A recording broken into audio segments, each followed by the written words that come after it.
2025-жылы капиталдык салымдар беренеси боюнча Ош облусуна 8 миллиард 543 миллион сом бөлүнгөн. Анын 8,1 миллиард сому толук каржыланган. Бул каражат 357 объектке жумшалды. Алсак 133 мектеп курулуп, айрымдары оңдолуп түздөлдү. Мындан тышкары 57 бала бакча, 17 саламаттык сактоо, 35 маданият жана спорт комплексинде иш жүрдү. Бул иштерге 3,7 миллиард сом каражат каралган. Ошондой эле 114 инфраструктуралык объект оңдолду. 82 автожолдо жүргүзүлгөн иштер үчүн 4 миллиард 348 миллион сом каржыланган. Ош облусунда 33 авариялык мектеп калды, мына учету такталды.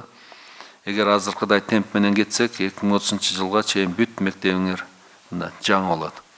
Мамлекеттик саясатта авариялык мектептер менен буга чейин курулуп жаткан мектептердин баарына каражаттар бөлүнөт. Чоңалай районунда картошка кластери жакшы жолго коюлду, курулуштар көбөйдү, негизги капиталдык инвестиция 100,1% өстү. Ушул жерде мына айта кетчү сөз, негизги капиталга инвестиция араван өзгөн Чоңалайда гана жакшы болду.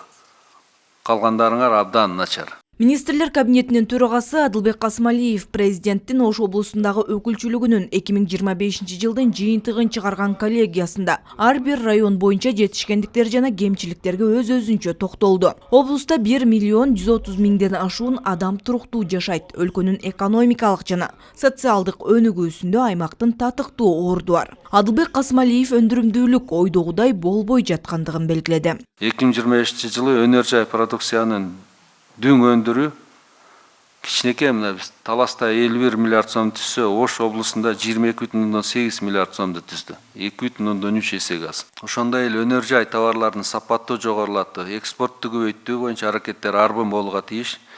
Кыргызстан үчүн экспорт өтө маанилүү, муну баарыңыздар билесиз, бул багытта системалуу иштер болууга тийиш. Минкап төрагасы ишкерлердин негизсиз текшерүүнү токтотуп, жеке ишкерлердин демилгесин колдогон мамлекеттик жеке өнөктөштүк долбоорлорун көбүрөөк киргизүүнү, ата мекендик жана чет элдик инвесторлорго, ишкерлерге ыңгайлуу шарттарды түзүү керек экендигин эскертти.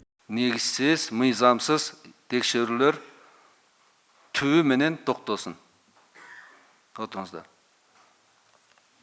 Мен дагы бир жолу айтып кетейин, жылдан жылга ички продукциянын көлөмү чоңоюп атат, өсүү темп чоң абдан. Ошол өсүү темпти кармаш үчүн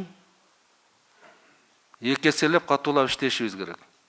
Биздин урматтуу президентибиз да дайыма айтат, инвесторлор биздин артыбыздан жүгүрбөй, биз инвесторлордун артыбыздан жүгүрүшүбүз керек деп.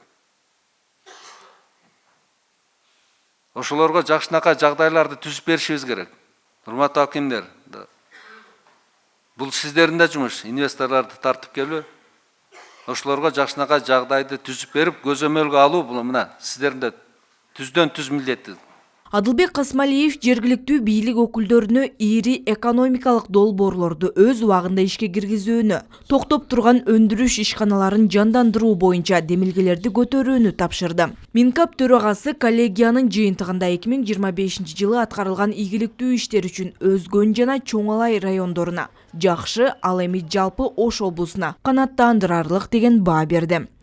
Бактыгүл Султанбек кызы, Чыңгыз Жумагулов, Ала Тоо 24.